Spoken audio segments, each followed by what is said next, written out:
Sikap mental apa yang harus kita miliki di sini?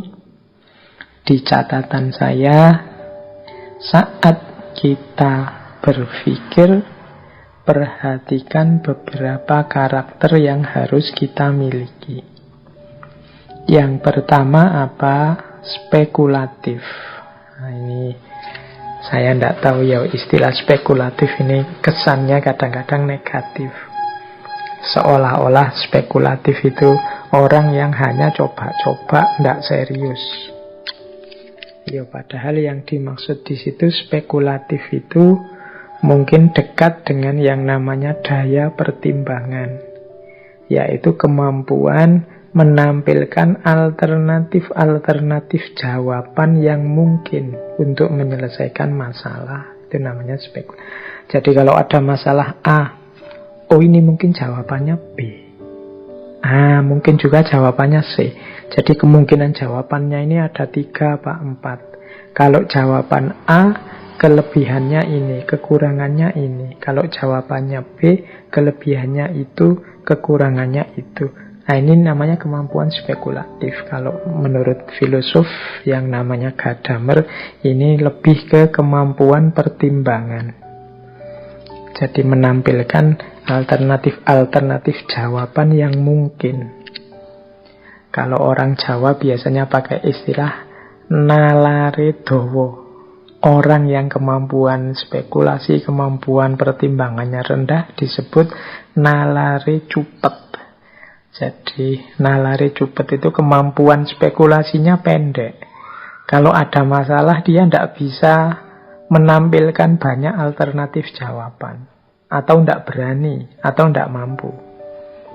Begitu diputus oleh pacarnya, itu kalau orang daya pertimbangannya luas, dia bisa menampilkan banyak alternatif solusi. Ini sekarang saya diputus oleh pacarku, solusinya bisa cari pacar lagi, atau bisa juga merayu dia lagi, atau bisa juga ditunggu saja nanti dia mesti balik-balik sendiri, atau bisa juga apalah, banyak solusinya. Nah, ini berarti kemampuan pertimbangannya canggih. Ada yang orang tidak mampu spekulasi, kemampuan pertimbangannya rendah. Begitu diputus pacarnya, tidak tahu lagi apa yang harus dilakukan.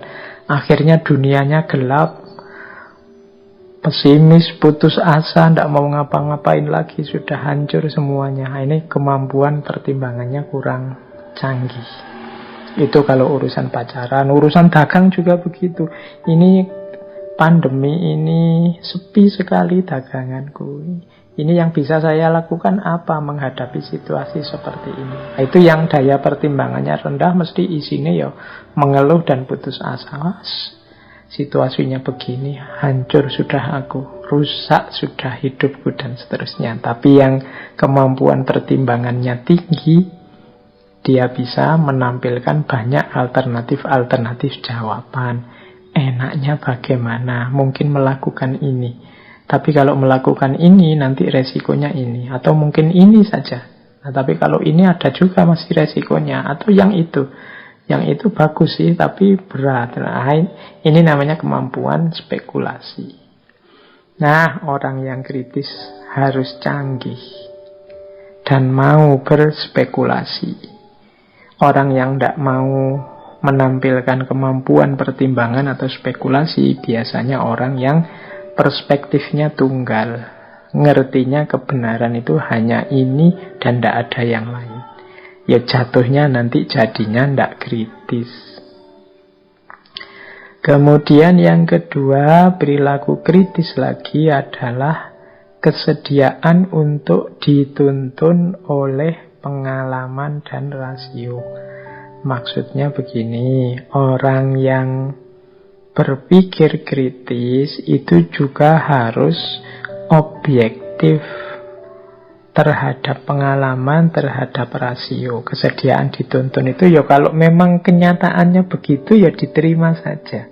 Kalau memang menurut pikiran kita rasionalnya begitu ya diterima saja, meskipun mungkin tidak sesuai dengan harapan kita. Nah, ini namanya kritis. Jadi Saya itu membayangkan kalau saya belajar sangat rajin semester ini itu IP ku 4 misalnya. Tapi kenyataannya IP-nya malah di bawah 3 misalnya. Nah itu ya kenyataan, diterima saja. Berarti kenyataan bunyinya begitu. Jadi kesediaan untuk dituntun itu ya kesediaan untuk menerima hasil observasi melalui pengalaman dan rasio. Jadi misalnya kita ke lapangan meneliti apa, bayangan kita, objek yang kita teliti itu seperti apa. Tapi begitu sampai di lapangan, lah kok begini isinya. Nah, tapi ya mau tidak mau harus kita terima, wong faktanya begitu. Itu namanya kesediaan untuk dituntun oleh pengalaman dan rasio. Banyak orang yang kemudian membantah pengalaman objektifnya. Ndak ini mesti bukan itu, ini mesti hanya oknum saja. Bukan jadi ciri. Ini mesti hanya kasuistik saja, tidak jadi yang utama. Ini biasanya ciri-ciri tidak bisa menerima pengalaman dan rasio. Yo harus diterima wong kenyataannya begitu. Meskipun kalau memang masalah, yo kita lanjutkan ke aspek problem solvingnya. Cara menyelesaikan masalahnya gimana. Dan ini nyambung dengan ciri selanjutnya, siap menerima temuan. Jadi, walah saya meneliti berbulan-bulan, kesimpulannya ternyata ini. Ya sudah, harus mau diterima, ya memang hasilnya itu mau diapakan lagi. Ini termasuk kritis juga. Jadi kritis itu tidak boleh mengingkari temuan kita sendiri. Wong kita sudah menjalani proses berat kan sejak awal tadi dengan langkah-langkahnya, standarnya, elemennya. Ketemunya ternyata tidak sesuai harapan, ya tetap harus diterima. Siap menerima temuan, faktanya begitu. Hari ini itu kan banyak orang yang tidak siap melihat fakta, melihat temuan. Sehingga fakta yang objektif, yang sudah jelas benar salahnya diolah, dimanipulasi biar sesuai dengan keinginannya. Ini kadang-kadang sampai ke level menipu dirinya sendiri. Jangan lupa saya bilang tadi, kebenaran itu fitrah. Kalian akan gelisah terus kalau hidup di ranah yang kalian tahu padahal itu sebenarnya salah, keliru. Jadi berpikir kritis berarti siap menerima temuan apapun. Yang keempat, kritis berarti siap menghadapi kesalahan. Kita ini bukan malaikat, kita ini juga bukan yang tahu segalanya dan mampu segalanya. Kadang-kadang kita juga keliru, kadang-kadang kita juga salah. Ya kalau memang terbukti walahala ternyata salah saya tadi, ada data yang belum masuk, ada proses yang saya loncati, berarti temuan tadi salah. Ya diakui salah. Jangan ngeyel. Jadi siaplah menerima konsekuensi bahwa aku ini manusia yang bisa salah. Itu justru bagian dari perilaku kritis. Dan yang terakhir, saat berpikir, jangan lupa kita harus siap bersedia untuk menangguhkan keputusan apabila memang belum ketemu jawabannya yang benar. Jadi kebenarannya masih belum ketemu ini. Saya sudah meneliti kemana-mana, saya sudah mencari data, cari argumen kemana-mana, ternyata juga belum ketemu. Ya ditangguhkan dulu. Ditangguhkan itu berarti ya masih dalam proses, masih harus disabari. Jangan ngarang, jangan nekat. Jadi siap menangguhkan keputusan. Jadi ditunggu dulu sampai memang benar-benar ketemu hasilnya. Tidak boleh ngawur. Kalau ngawur karena urusan kebenaran. Kalau diawur nanti malah merusak semuanya. Oke, jadi ada 5 perilaku yang harus kita hidupkan saat kita berpikir. Yang pertama spekulatif, Yang kedua, siap dituntun oleh pengalaman dan rasio. Yang ketiga, siap menerima temuan. Yang keempat, siap menghadapi kesalahan. Dan yang kelima, siap menangguhkan keputusan. Yang terakhir, saat kita selesai, sudah menemukan kebenaran, ada dua perilaku yang harus kita hidupkan. Yang pertama adalah toleran, dan yang kedua adalah tentativity. Toleran itu berarti kesadaran bahwa sangat mungkin orang lain menemukan kebenaran yang tidak sama dengan yang saat ini aku temukan. Dan tetap aku hargai temuannya, hasil jeripayahnya. Jadi namanya toleran. Jadi menurutku kebenaran yang cocok itu ini, dan dia mungkin saja punya kesimpulan yang berbeda dengan aku, tapi tetap aku menghargainya. Meskipun aku tetap yakin yang benar ya kebenaranku. Ini namanya toleran. Jadi orang yang tidak mampu toleran itu nanti biasanya yang dikembangkan perilaku konflik. Jadi toleransi ini mempertimbangkan situasi yang beragam, kondisi yang tidak sama, pemahaman yang berbeda antar manusia. Yang kedua, tentatif.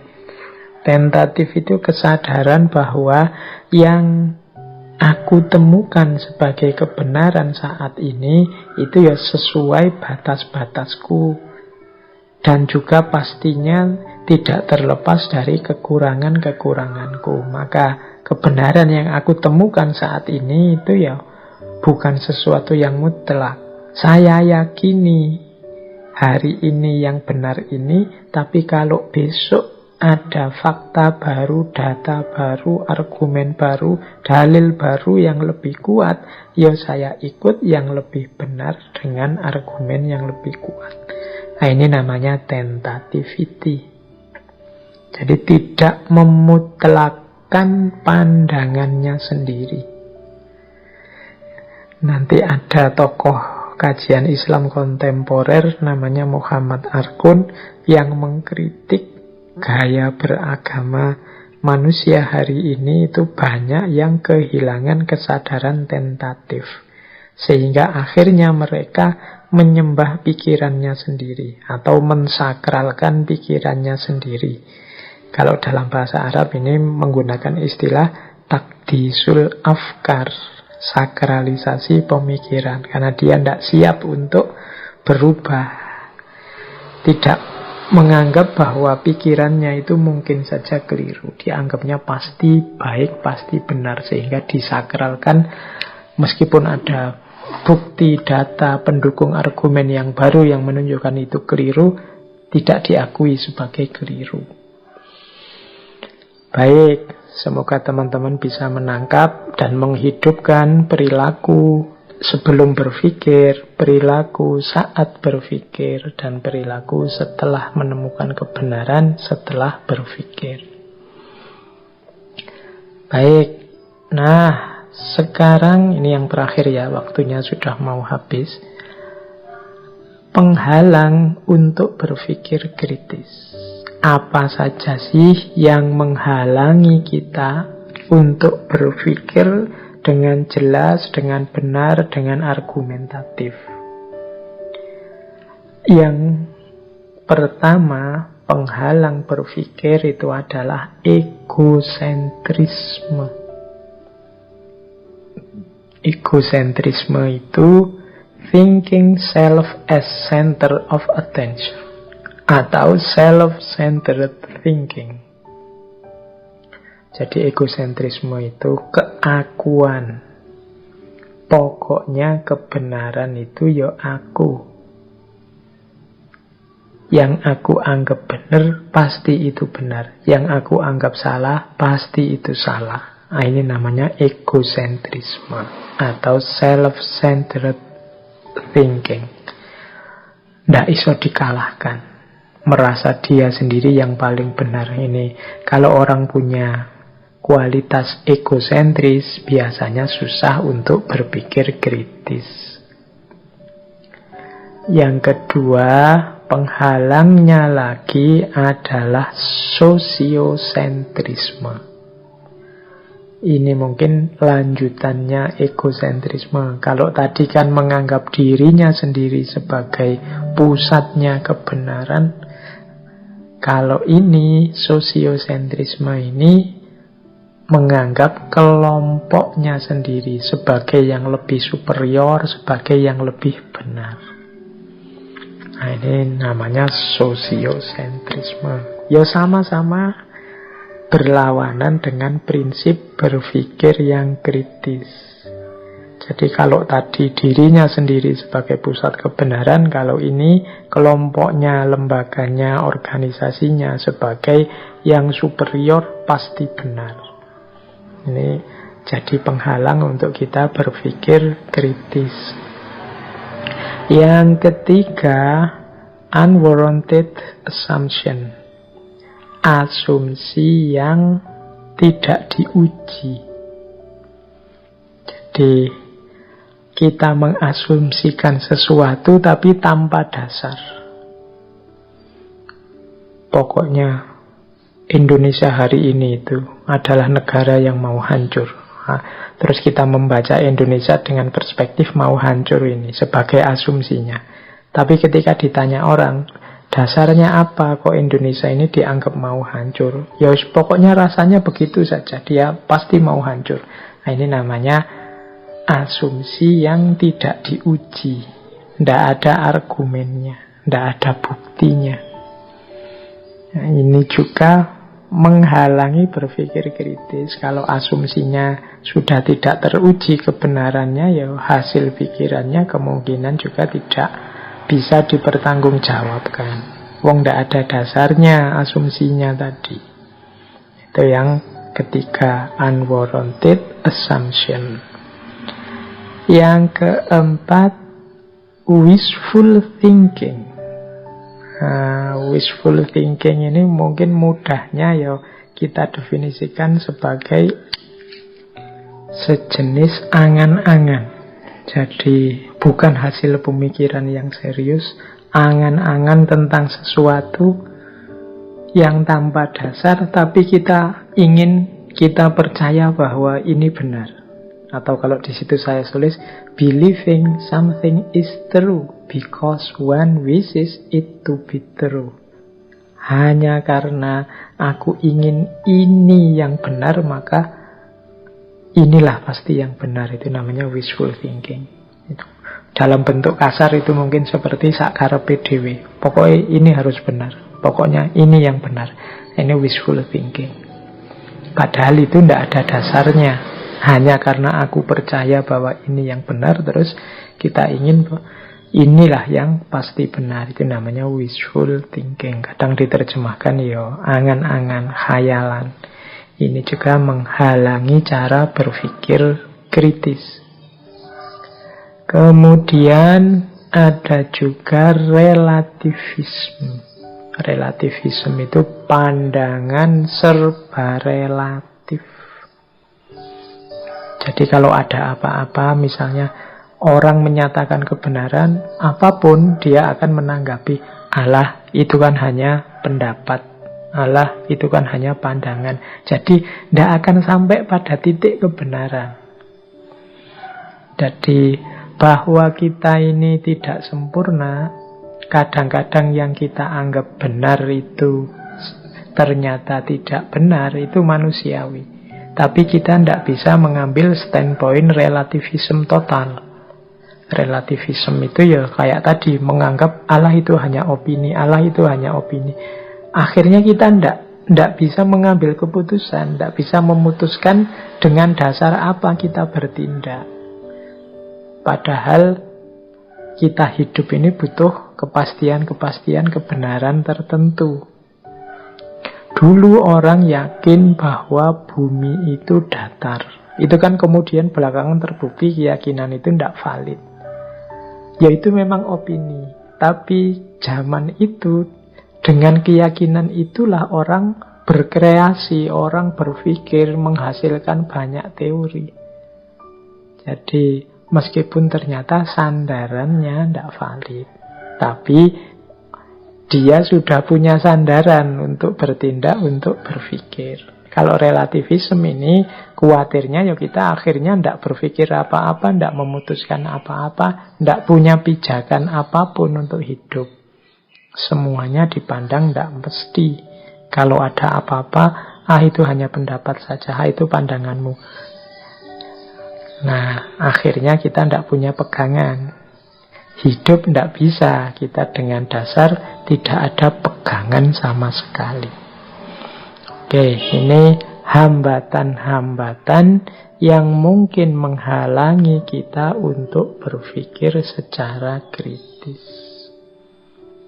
Jadi ada yang muncul dari egosentrisme, ada yang muncul dari sosiosentrisme, ada yang muncul dari asumsi-asumsi yang belum teruji, ada yang muncul dari wishful thinking, angan-angan tentang sesuatu yang kita pastikan kebenarannya. Dan yang terakhir muncul dari relativisme, menganggap semuanya serba relatif sehingga akhirnya kita malah bingung sendiri, tidak punya pijakan untuk hidup dan bertindak.